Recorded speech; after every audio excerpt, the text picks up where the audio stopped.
Bonjour et bienvenue sur DeuxRouesMoteurs.fr, nous sommes le 12 novembre 2024 et aujourd'hui, au moment où j'enregistre ces images, je pense qu'il est possible que ce soit le premier jour du reste de ma vie de motard.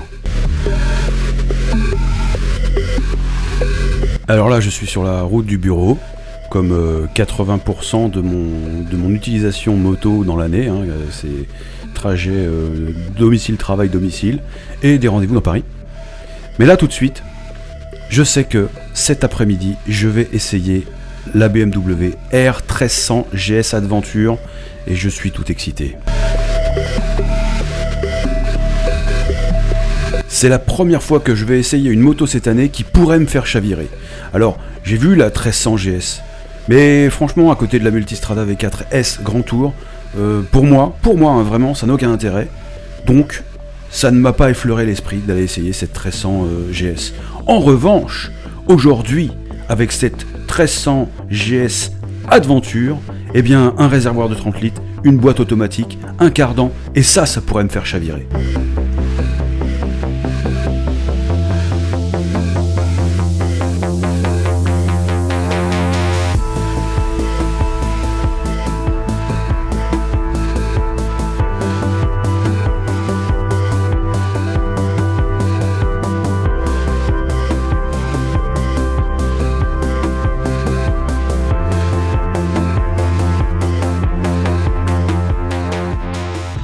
Choisir BM, enclencher une vitesse.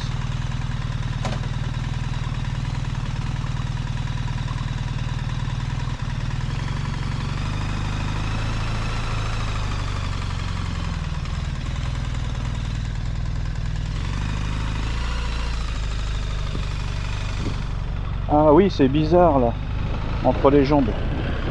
Oui, le réservoir est très large, et ce qui fait que du coup, il faut resserrer les pieds, l'avant du pied, pour pouvoir toucher la pédale de frein et le sélecteur. Waouh. Ah oui, le passage de vitesse, c'est rigolo.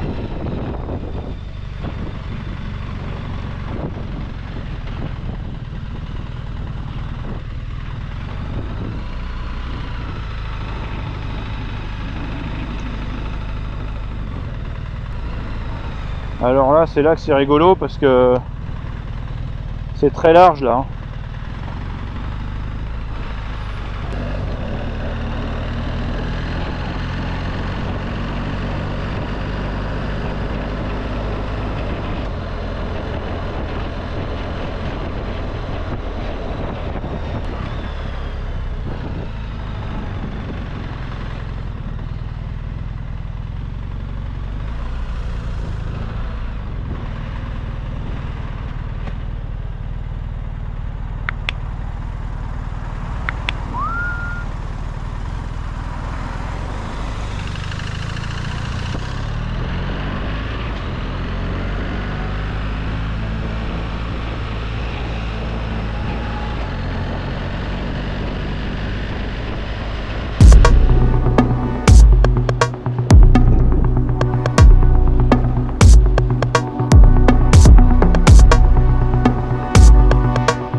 Bon bah, j'ai envie de te dire, c'est une tuerie. Faire un petit test d'autoroute pour voir et puis je vais rentrer, je vais retourner à la concession par des petites routes, tester des routes un peu pourraves. Bon, en attendant, j'aime bien. Oh là là, c'est bien ce que je redoutais. J'aime bien. En plus, elle a une douce sonorité. Hein. Là, franchement, gros kiff. Bon, et là, j'ai la bulle standard. C'est même pas la bulle basse. Enfin, c'est même pas la bulle haute. Donc, j'ai pas mal de vent.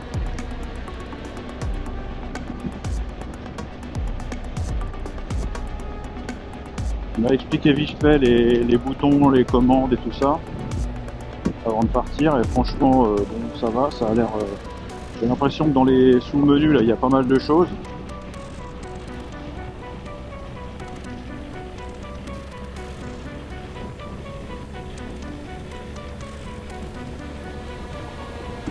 J'ai pas compris comment on clique sur OK en fait. Voilà, je suis au régulateur, je l'ai mis en très facilement. Et l'objectif de cette balade et retour rapide par l'autoroute, c'est aussi d'aller voir à la maison directement si la moto passe dans le garage entre les deux voitures.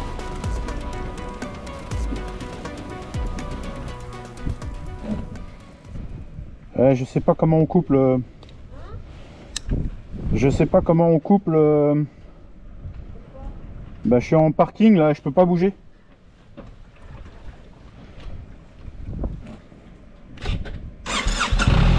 Bon, voilà les petits désagréments d'une moto qu'on ne connaît pas, mais bon, je suis sûr que à l'usage, bien sûr, tout ça sera réglé sans problème.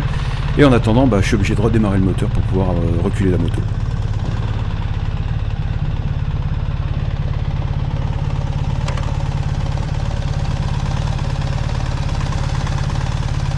Et alors là, je me suis fait une très grosse frayeur. En fait, la moto est restée en position haute. Et là, le fait de vouloir la mettre sur la béquille latérale, j'avais vraiment l'impression que j'allais perdre la moto, qu'elle allait complètement tomber par terre. Bon, ça c'est pareil, c'est les petits réglages. Je pense qu'il faut que je trouve pourquoi la moto est restée en position haute alors que j'ai été arrêté. J'ai pas compris sur le moment, mais voilà, ce sera des petits réglages à faire plus tard.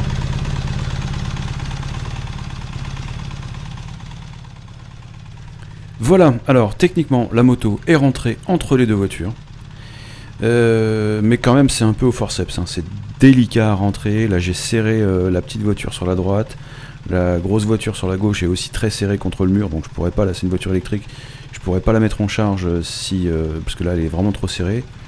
La bonne nouvelle c'est que l'année prochaine on va changer de voiture, on va en prendre une plus petite, donc moins large, donc ça peut rendre service. Mais voilà, au quotidien ce sera assez compliqué quand même, et je pense que du coup la petite voiture restera à l'extérieur si jamais je franchis le pas de l'acquisition de cette machine. Alors c'est reparti. Alors faut mettre ça comme ça, mais je sais pas comment on met le neutre. Make life a ride. Tu m'étonnes. Ah bah neutre, je suis au neutre en fait par défaut. Donc là c'est bon. Hop, ça j'aime pas ça.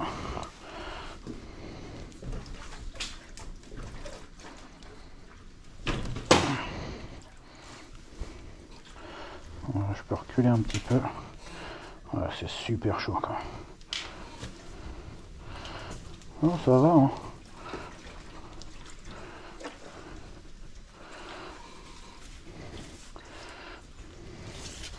Là, derrière ça passe tout seul, on n'a pas des grosses fesses.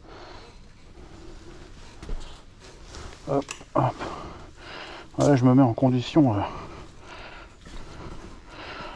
en vraie condition quoi. J'ai pas eu l'impression qu'elle se baisse là.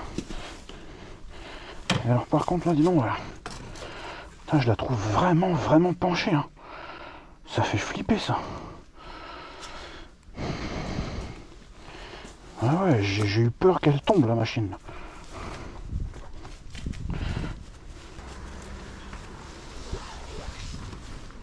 Oh putain.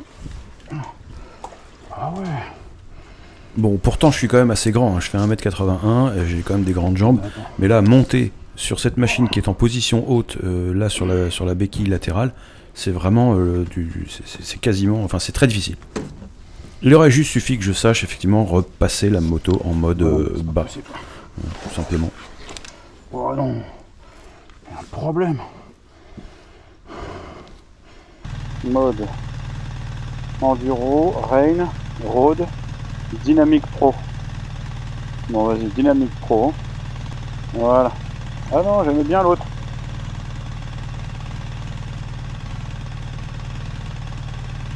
Bon bah voilà.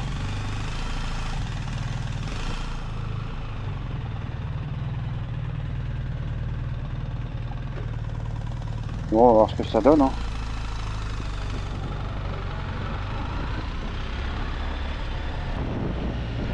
Donc, je vais prendre les routes pour Havre. Bon, sachant que je suis en dynamique pro, donc forcément, vas-y, cher monsieur.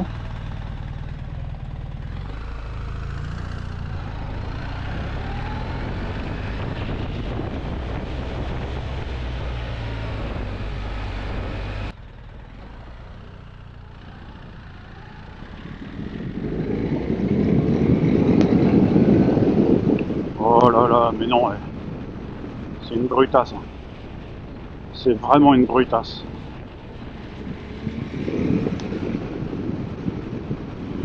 Ah non, non, non, non, j'avais peur en fait de m'ennuyer par rapport à la Multistrada. Mais là, franchement, à aucun moment tu peux t'ennuyer.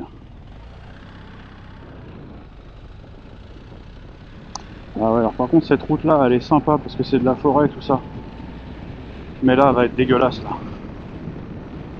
Les agriculteurs, ils arrêtent pas de rentrer et sortir des champs. Ah ouais, c'est dégueulasse. J'aimerais bien la ramener vivante.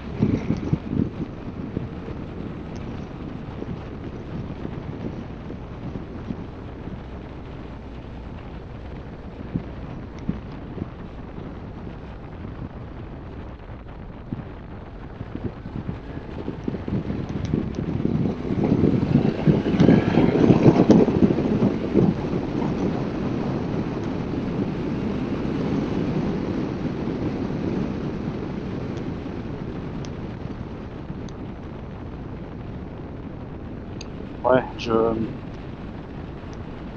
que je fasse super gaffe. Hein.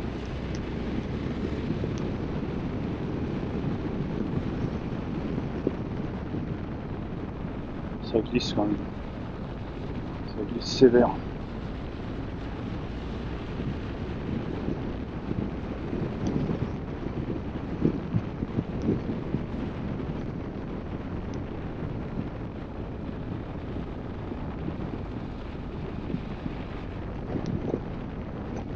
Ouais, c'était pas une bonne idée de passer par là. Alors, c'était pas une bonne idée, mais si quand même, parce que là, je me rends compte quand même du confort. Ah ouais, ouais, ouais. Cette route-là, elle est vraiment pas agréable. Elle est vraiment cabossée. Et là, même en dynamique pro, donc avec forcément des suspensions un peu plus dures, hein, et ben c'est très, ça passe, ça passe. C'est beaucoup moins rigide, beaucoup moins dur qu'avec la multi.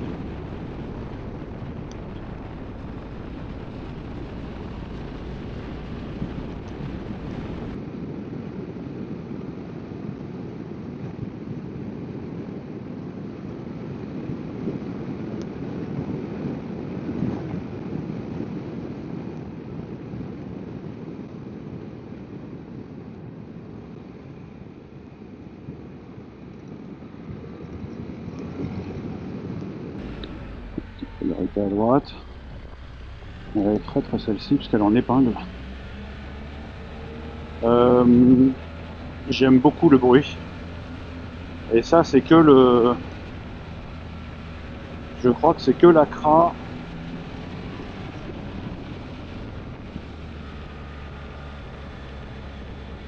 L'Acra BM. Moi celui que je vais prendre, je parle comme si j'allais déjà la prendre. Celui que je voudrais prendre, c'est l'Acra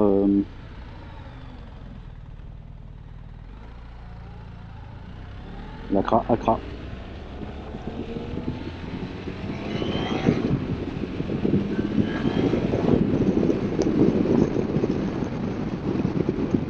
C'est un monstre les amis, c'est un monstre.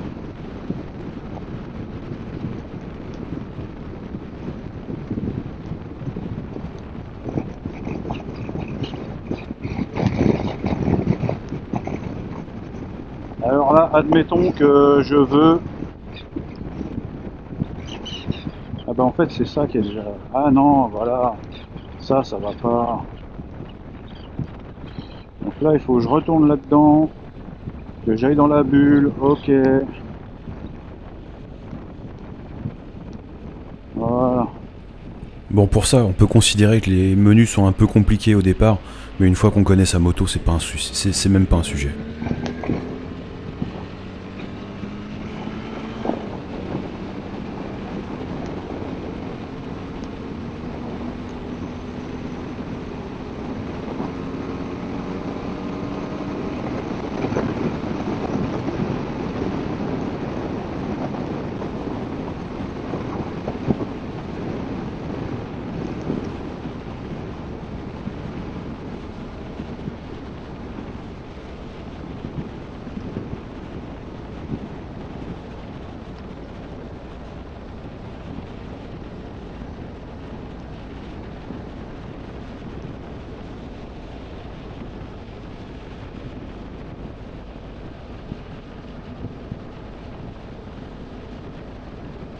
Bon, allez, c'est gras.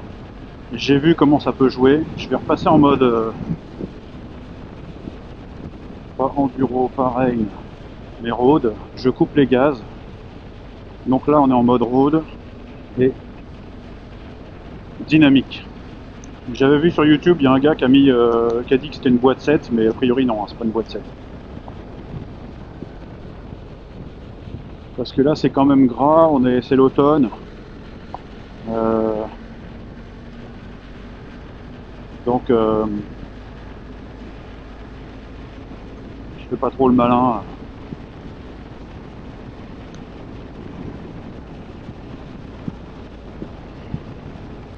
Parce que alors ça c'est vraiment agréable. Hein.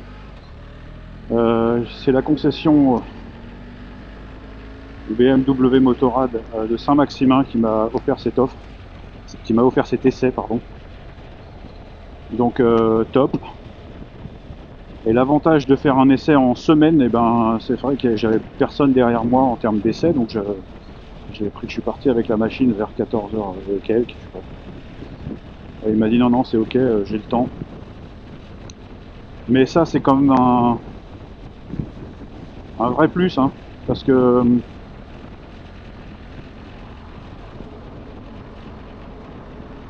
bah, je suis quand même sur le point de faire un gros chèque. Donc faire un bel essai en mode détente de cette machine, ben, ça peut jouer. Hein. Je vais revenir d'ailleurs après, je vais faire les pour et les contre. Alors j'ai jamais fait ça, j'ai fait plusieurs essais cet été de moto, mais comme c'était pas forcément des machines qui au final j'allais pas les acheter, d'ailleurs je les ai pas achetées. Je pense à la Rocket 3, c'était vraiment un pur délire. Je pense aussi, remarque le K16, pourquoi pas, j'aurais pu craquer. La Goldwing, non, définitivement je suis pas prêt. Mais en tout cas, pour cette moto-là, 1300 GSA, je suis vraiment titillé, bouleversé, chamboulé par cette moto, et du coup je vais faire un petit tableau juste après là, dès lors que j'aurai rendu la moto, et je finirai cette vidéo sur les pour et les contre de changer ou pas de moto. Et c'est pas seulement un changement de moto là, c'est un changement de marque, c'est un changement de beaucoup de choses. Là, la relation que j'ai avec Apogee Motors chez Ducat, c'est quand même exceptionnel. On est poteau avec tout le monde, on a créé un groupe, il y a des choses qui se passent, quoi. Humainement, c'est pas que de la moto, tout ça. Okay, et il y a aussi un point essentiel. J'ai une petite connerie sur ma moto, un petit truc à faire. Je sais que je peux volontiers, je peux facilement passer à la concession, que ce soit Benjamin, le chef d'atelier, ou quelqu'un, ou un tech, hein, que ce soit. Ils sont toujours super open, ils sont toujours là pour rendre service, dans les meilleures conditions. Je sais pas ce que je vais trouver à ce sujet-là chez BM. Donc ça me fait peur parce que j'ai failli ne plus jamais acheter de Ducati quand j'avais eu cette mauvaise expérience avec une autre concession. J'étais fâché Ducati et c'est vrai que quand je suis tombé sur Apogee Motors, ça a un petit peu changé ma vie de motard. C'est quand même super important d'être en pleine confiance avec son Desmo, comme on disait dans le temps chez Ducati, mais avec son concessionnaire, quoi. Donc ça c'est une vraie crainte quand même. J'ai une deuxième vraie crainte, c'est la largeur de cette moto. Je dis toujours que je fais des essais moto par rapport à mon usage, et que je disais toujours aussi que la Multistrada c'était la meilleure moto par rapport à mon usage, à mes usages. Mes usages, c'est quoi? C'est d'aller au bureau. Alors, c'est 80% de mon temps, c'est d'aller au bureau. Donc, aller au bureau, pour moi, ça veut dire quoi? Ça veut dire aller faire de l'interfile, en fait. Je me tape de la 1, de la 86. C'est super pas sexy, c'est pas la meilleure route qu'on puisse faire. Voilà.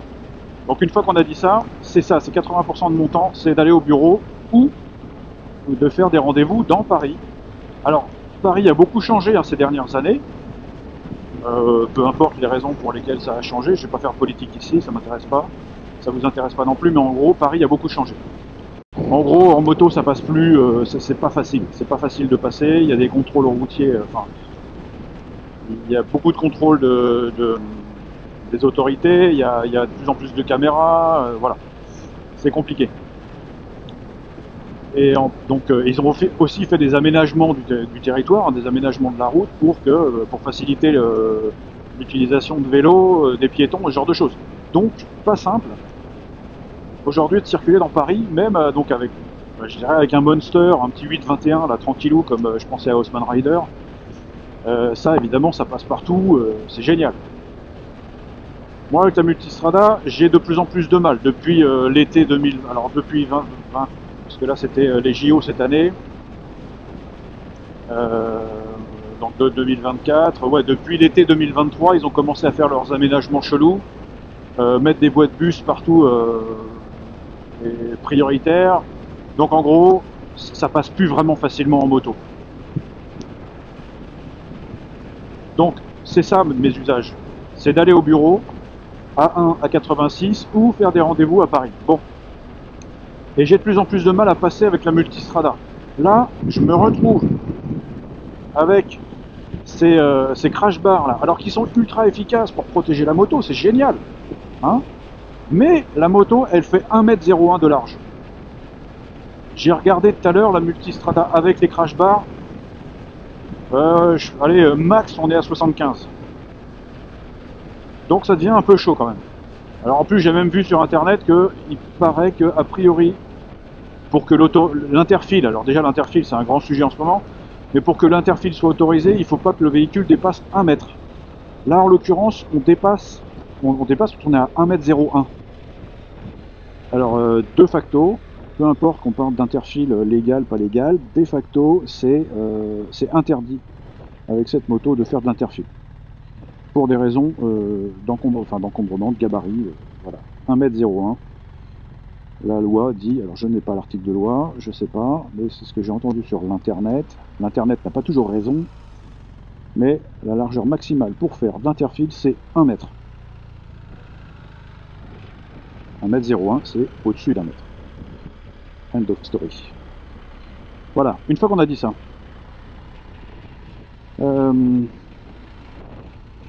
Voilà mes usages. Et finalement, 80% de mon temps à moto, c'est pour aller au bureau, A1 à 86, ou faire des rendez-vous dans Paris. Avec un truc aussi large là. Qu'est-ce que je vais faire ? Comment ça va se passer? Tiens, là d'ailleurs, je vais arriver, je vais être obligé de faire un peu de remonte fil. Pas forcément de l'interfile, mais de la remonte fil. Parce que là, voilà, ça va être galère. Donc on va voir ce que ça donne. Je vais commencer par passer sur le côté du bus. Ah bah super. Bon bref. Donc, ouais. Donc, il y a ce problème d'usage de cette moto qui est hors catégorie en termes de largeur, qui va me poser pas mal de problèmes. En revanche, ce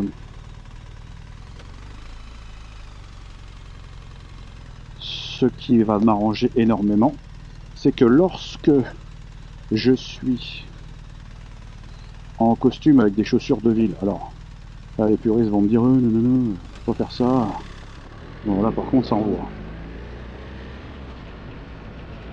Bon la boîte elle est un peu énervée quand même. Oh la vache. Lorsque je suis en costume et en chaussures de bureau, chaussures de ville, voilà, même si les puristes vont me dire de toute façon c'est casse-gueule, il faut un équipement motard. Oui. Je suis le premier à dire qu'il faut un équipement motard, mais des fois quand tu vas en rendez-vous dans Paris, c'est l'été, il fait chaud, ou tout simplement tu peux pas forcément prendre 2 tonnes de fringues, quoique là avec le réservoir de 58 litres, là, enfin le réservoir, le top case de 58 litres, je pourrais me permettre de prendre des chaussures pour la moto et laisser, voilà. Donc ça c'est l'avantage d'un très grand top case.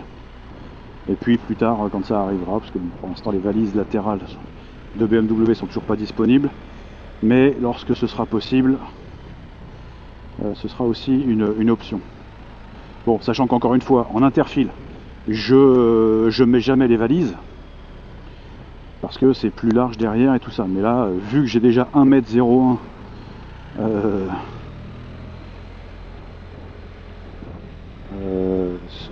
de large là devant, je me dis que finalement les valises ça va passer. Donc à voir après sur l'utilisation des valises. Ouais, donc les puristes vont râler parce que ah, si cela j'ai pas de chaussures adéquates, tout ça, nanana. Bon, c'est quand même des fois bien pratique, et d'ailleurs je vois souvent hein, des mecs, des BMistes, hein, quand les mecs sont en costard, bah souvent ils sont en BM. Hein. Et puis là du coup c'est aussi ce qui m'intéressait, d'ailleurs c'était ce qui m'avait fait venir à cette moto, c'était le fait qu'elle soit en boîte auto quoi. Comme ça je peux garder des chaussures normales sans forcément avoir besoin de jouer avec le sélecteur et défoncer mes chaussures. C'est quand même brutal hein, le passage de vitesse. Alors là quand on est en mode tranquille ça passe tout seul, mais alors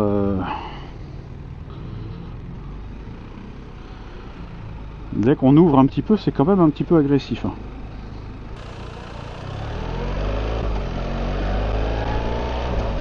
Ouais, dès qu'on ouvre un petit peu les vitesses quand même, c'est rugueux hein. C'est rugueux hein, c'est allemand quoi. Bon, alors, en revanche c'est pour ça qu'elle consomme que dalle hein, parce que là je suis à 50 en ville.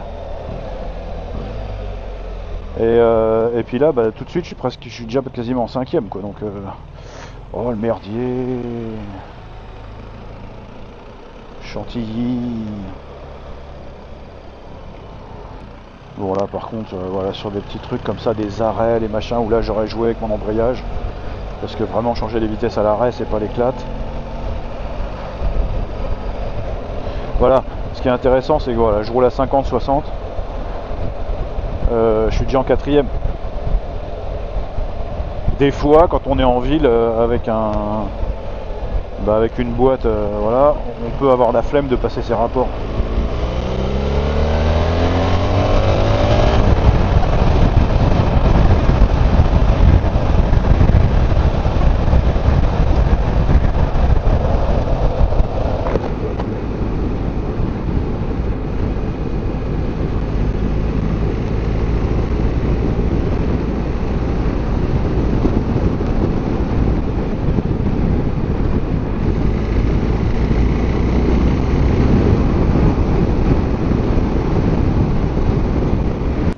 Bon bah je t'annonce copain, j'adore cette machine, je la vois parfaitement dans mon quotidien, même si je vais être un peu emmerdé comme ça, voilà,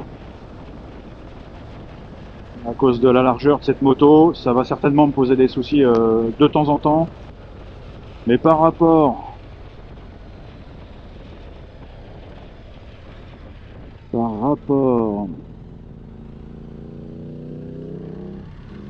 au plaisir que je vais avoir sur cette moto, et tout en sachant hein, que je retrouve un petit peu ce que j'avais avec la Multistrada en termes de... Elle est un peu schizophrène cette moto. Hein. C'est la moto pépère là, comme je fais là, en mode... D'ailleurs j'ai pas du tout envie de la rendre, là, je suis à 2 doigts d'arriver à la concession, j'ai pas du tout envie. La moto pépère,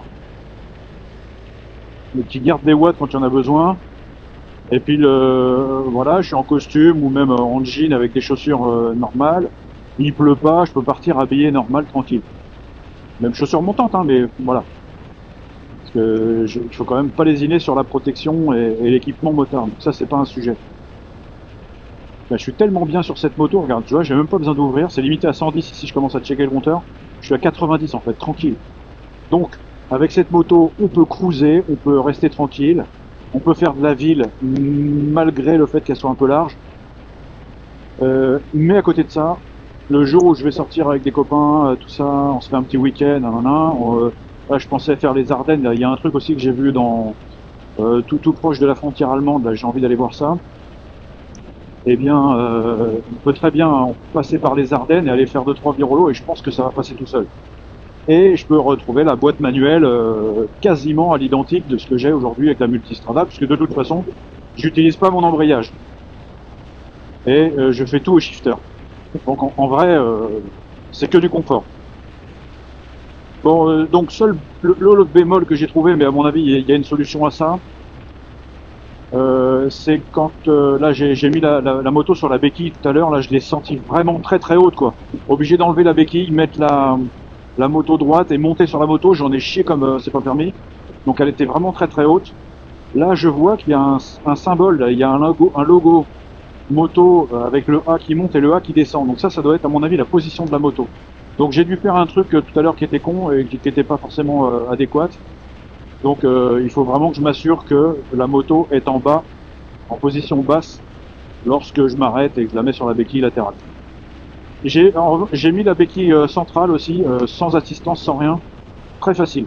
Par rapport au poids de la moto, on aurait pu se dire oh là là ça va être une galère, eh bien non pas du tout, très facile. Bon, tu y vas ou tu vas pas toi? Tu fais quoi? Ah là là, voilà, je roule en BM et je salue quand même les motards. Ah oui, ça c'est pareil, ça. Je vais peut-être pouvoir redorer un peu le blason des BMistes. Le nombre de fois où j'ai croisé des BM qui saluent pas les autres motards. Après, quand tu dis ça à un BMiste, dire bah si, moi je salue tout le temps. Bon, bref, moi je suis motard. Je suis motard avant d'être BMiste. On verra bien ce que ça donne, mais en tout cas, je continuerai de saluer les poteaux. Ouais, donc cette histoire de béquille latérale, là c'est un peu chaud, je vais poser la question. La béquille centrale, facile à poser. Voilà. Et sinon c'est tout. Ah oui, peut-être sur la Multistrada, pour mettre le chauffage de la selle arrière, c'est simple, hein, il y a un bouton, premier écran de chauffage, deuxième écran de chauffage. C'est situé sur le devant de la selle passager, comme ça le passager peut vivre sa vie tranquille. C'est cool. D'ailleurs, ma femme me dit qu'il y a plus de place entre le pilote et le passager sur la Multistrada que sur la BM. À mon avis, ça vient du top case qui est un peu plus haut. Qui est un peu plus haut, plus carré, et donc voilà. Et puis peut-être aussi le dosseret qu'il y a sur le top case, donc à voir.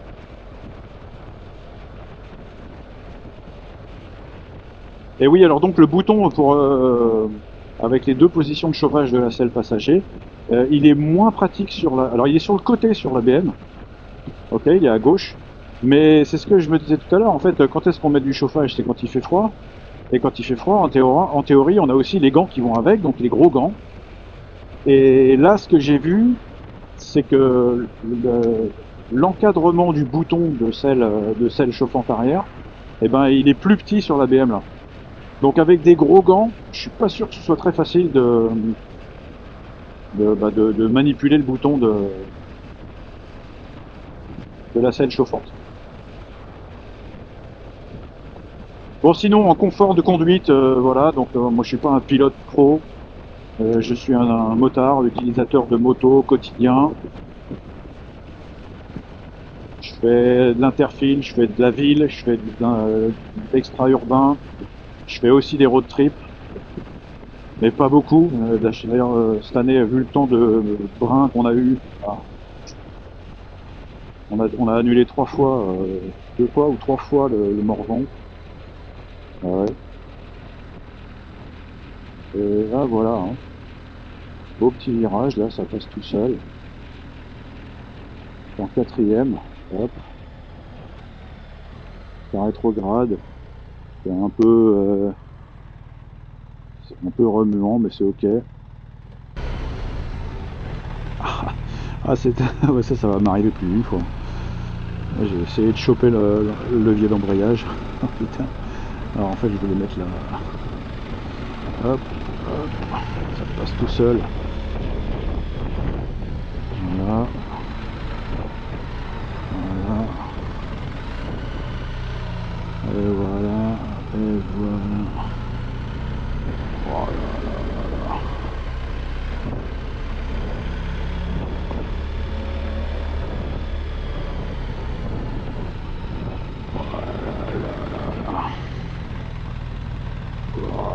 là là là là. Ouais, là je suis bien.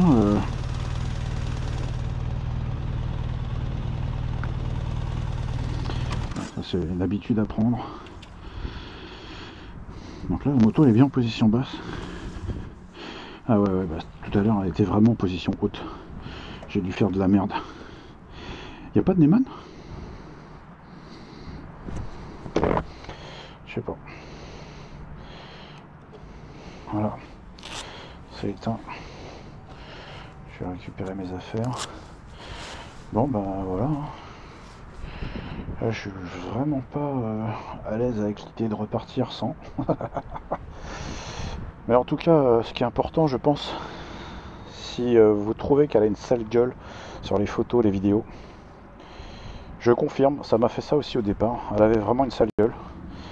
Et en vrai, c'est autre chose. Et ce qui est impressionnant aussi, c'est le fait qu'elle soit hyper grosse comme ça, le réservoir 30 litres, là, ça fait énorme. Mais une fois qu'on a dit ça, quand on est dessus, en fait, c'est rapidement un vélo. Alors, enfin, c'est souvent qu'on dit ça d'ailleurs des motos. Toc toc. Donc ça, c'est le Top Case JV, là, le 58 litres. Je pense qu'on peut même mettre, s'il y a besoin, un sac par-dessus. Ouais, donc ça, c'est peut-être ça qui aide pas, là, quand on a le passager derrière. Alors, d'ailleurs, ce qu'elle me disait, c'est qu'elle... Vous voyez le truc, là? Bon, faut voir. Mais effectivement, avec des gros gants, hein, je suis pas sûr que ça passe. Hein. Bref. Et elle me disait qu'elle avait moins de place donc entre le passager et le motard. En revanche, donc ça c'est peut-être à cause de ça, en revanche elle est mieux assise. Donc l'assise et le confort est plus sympa sur la BM que sur la Multi. Je sais pas, si ça sera à vous de voir si vous roulez beaucoup en duo. Mais en tout cas c'est une machine qui est faite pour le duo et pas tortiller. Voilà, allez, terminé pour aujourd'hui. Et on bascule maintenant, je vais aller discuter un peu sur les tarifs, la reprise de la mienne, et puis ben, on va voir, après il faut faire les calculs, hein. On va voir ce que ça donne. Allez, j'essaie de boucler cette présentation de la 1300 GSA en moins de 2 minutes pour éviter que cette vidéo dépasse 40 minutes. Donc, ce qui m'avait fait venir à la BM 1300 GSA, c'est le gros réservoir, le cardan, pour un souci d'entretien, le cardan d'entretien c'est à 80 000 chez BM, et puis la boîte auto, à la fameuse ASA, donc chez BM, ça j'aime beaucoup pour éviter de flinguer mes chaussures quand je suis en tenue pour aller en rendez-vous. Donc, ces trois choses-là, bon, effectivement, sont bien présentes sur la BM, à contrario, bon, 30 litres sur la BM, 21 litres sur la Ducati.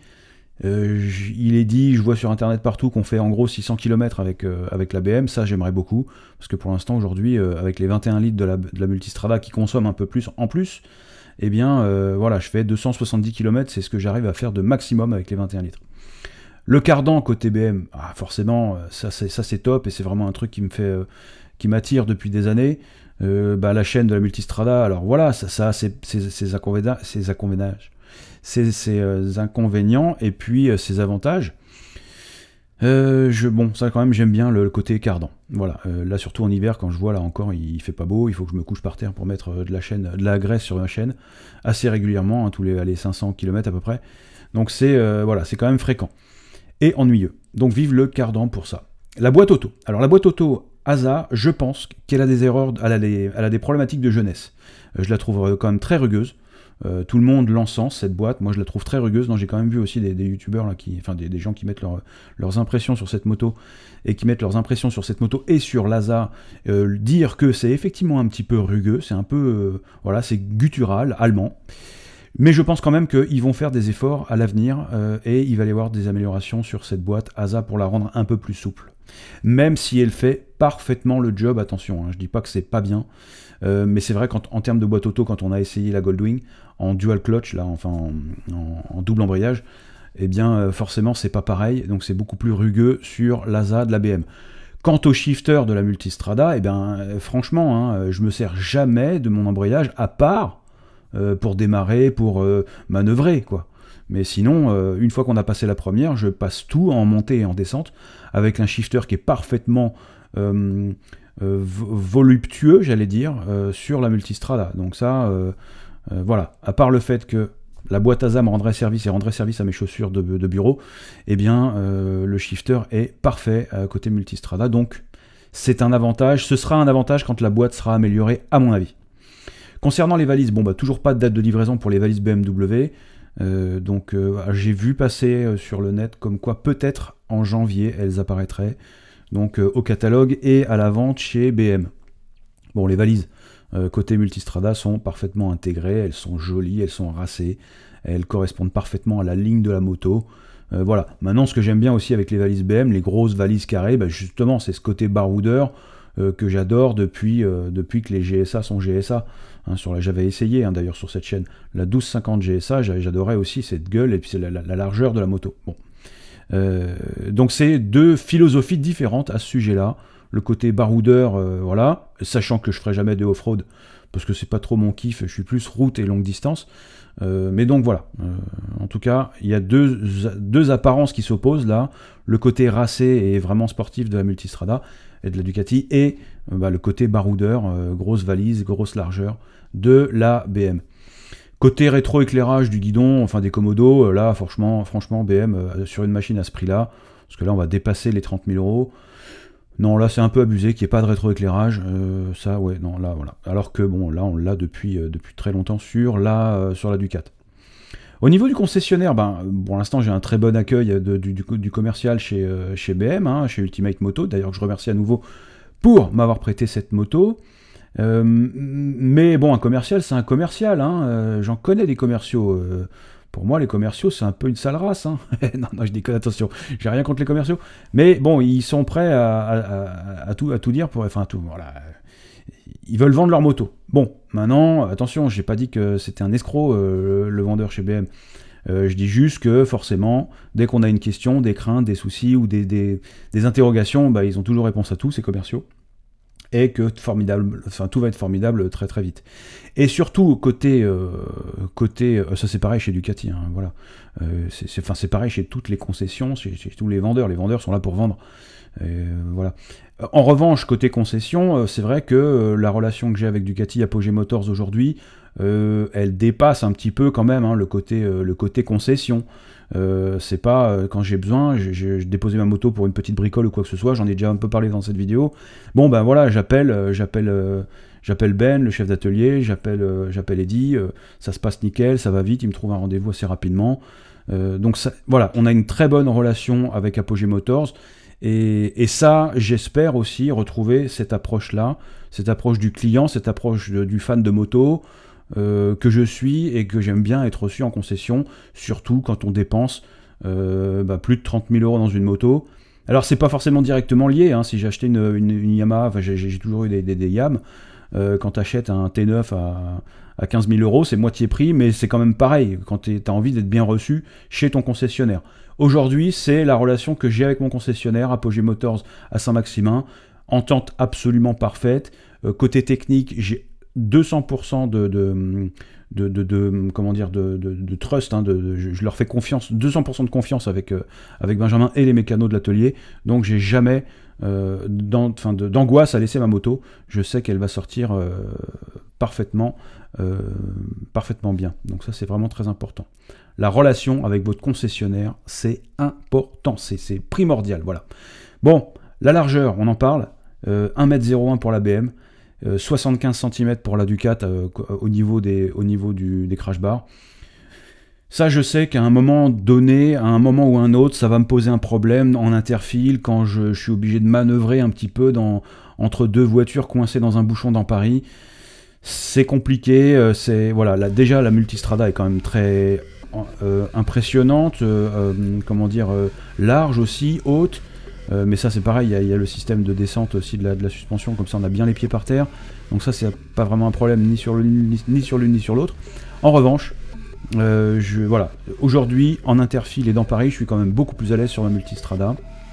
Et puis voilà, l'impression générale des deux motos, voilà, juste pour conclure, et j'arrête là. L'allemande, c'est vraiment la fête de la bière, voilà, on sent le truc un peu guttural, le truc un peu costaud, donc voilà. C'est le côté allemand un peu, hein, voilà. Une bonne bourrade virile de la serveuse à la fête de la bière. C'est un peu l'impression que ça me donne, parce que c'est large, parce que c'est costaud, ça sent ça sent le baroudage, quoi. Hein. Donc ça, c'est un peu l'impression que donne l'allemande. Et ce qui est absolument... moi, ça me régale, hein. J'adore la ligne de la GSA. Donc ça, c'est pas un problème. Je dis pas que c'est un problème, je compare les deux.